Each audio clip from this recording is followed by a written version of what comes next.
Selamat datang dalam Growing Together. Mari sebagai murid yang memuridkan, kita bersama-sama belajar dan bertumbuh dalam kebenaran firman Tuhan. Let's grow together.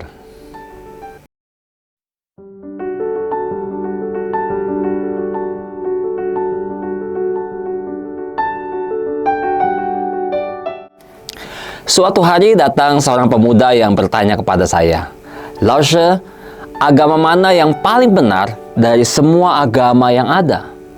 Saya menjawabnya, semua agama adalah benar di mata para penganutnya, termasuk dalam kekristenan. Namun kalau ditanya, mana pemimpin agama yang dapat memberikan jaminan akan keselamatan dan masa depan yang kekal bagi para pengikutnya? Saya menjawab, hanya Yesus Kristus. Mengapa? Sebab hanya Yesus yang bangkit dari kematian. Dan kebangkitannya memberikan tanda yang sangat penting. Apa maksudnya tanda yang sangat penting? Saya akan membahasnya. Kebangkitan Kristus meneguhkan semua yang kita percayai. Tanpa kebangkitan, Alkitab dengan berani mengatakan, iman kita tidak ada artinya. Seperti yang Rasul Paulus sampaikan dalam 1 Korintus pasal 15 ayat 17. Dan jika Kristus tidak dibangkitkan, maka sia-sialah kepercayaan kamu dan kamu masih hidup dalam dosamu. Oleh sebab itu, orang-orang yang berpikir bahwa kekristenan hanya berguna untuk hidup di dunia ini dan sekarang, tidak sependapat dengan Paulus yang beranggapan sungguh-sungguh malang jika iman kita hanya iman untuk di dunia ini. Demikian dikatakan Paulus dalam ayat selanjutnya yang ke-19. Jikalau kita hanya dalam hidup ini saja menaruh pengharapan pada Kristus, maka kita adalah orang-orang yang paling malang dari segala manusia. Allah memberi kita kebangkitan Yesus dan kebangkitan kita untuk sebuah alasan. Ini adalah sebuah janji bahwa hidup di bumi yang berdosa ini hanyalah sebagian kecil dari kehidupan yang telah ditentukan untuk kita. Di sini kita hanya sementara waktu saja. Oleh sebab itu, sementara seluruh dunia sibuk hidup di sini dan sekarang, kita akan hidup selamanya.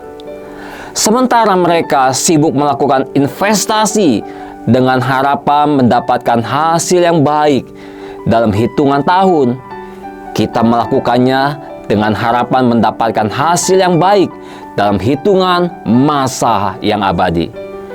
Karena investasi kita bukan saja soal materi dalam dunia yang sementara, namun juga soal investasi rohani dalam dunia kekekalan. Sementara mereka menafsirkan cobaan sebagai penentu keberhasilan atau kegagalan kualitas hidup mereka, kita menafsirkannya sebagai proses yang membentuk kita memahami Allah dan mewarisi kekayaannya. Kebangkitan sebagai tanda penting, sebab kebangkitan membuat semua perbedaan dunia ini dan sesudahnya. Hal ini, yaitu soal kebangkitan, sebenarnya merupakan pokok penciptaan sejak hari pertama. Kitab Kejadian adalah kisah penciptaan Allah, tetapi salib Kristus dan kubur yang kosong adalah kisah penciptaan kembali.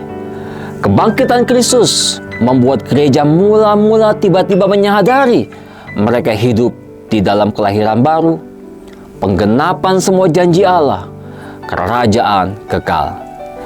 Dan pengetahuan semua itu memimpin segala sesuatu yang mereka lakukan dalam hidup mereka.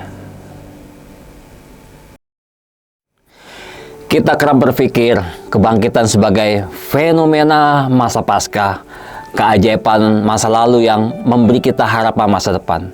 Namun, kebenarannya jauh lebih besar. Itu sebuah tanda penting, sebuah peristiwa yang mengubah cara berpikir, bertindak, dan kehidupan kita sebagai orang percaya. Kebangkitan Kristus membenarkan iman dalam karya penebusan imam besar yang telah menanggung dosa kita. Kebangkitan memungkinkan kita hidup dengan penuh keberanian menjalani kehidupan ke depan karena kita dijadikan bagian dari tatanan penciptaan baru yang tidak mungkin gagal kembali. Hidup kita didasarkan pada pribadi yang memerintah dalam kemenangan abadi. Karena itu seorang uskup Anglikan Inggris bernama Michael Ramsey berkata, "Tanpa kebangkitan tidak ada kekristenan." Tuhan memberkati.